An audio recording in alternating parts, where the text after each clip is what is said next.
Tony Abbott's campaign to sell his alternative climate change policy is off to a troubled start. He's had to hose down suggestions by his finance spokesman, Barnaby Joyce, that the coalition would help pay for the plan by cutting foreign aid and axing public service jobs. That gave the government free rein to target the national senator, ending a week-long parliamentary brawl over climate change policy. From Canberra, here's Chief Political Correspondent Mark Simpkin.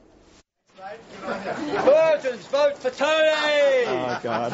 I knew there was a catch to that. In a case of retail politics, Tony Abbott tried to sell his climate change policy at a local supermarket. And what better meal is there than these lamb loin chops?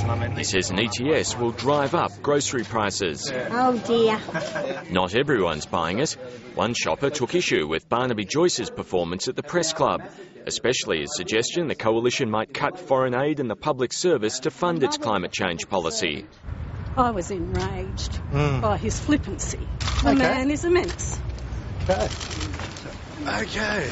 Tony Abbott overruled his finance spokesman, pledging support for overseas aid and the bureaucracy, but not for his frontbencher. Has Barnaby Joyce become a liability to the opposition? That's it. Thanks so much. The government smells blood. Now, this isn't the shadow finance minister, it's a freak show. The shadow finance minister who's living in the Stone Age, Mr Speaker, Barnaby Rubble. Across town, the Prime Minister gave a toss. He thinks the coalition's been caught out. A climate change department analysis suggests a coalition policy will cost 3 times more than an ETS and will actually allow emissions to grow by 13%.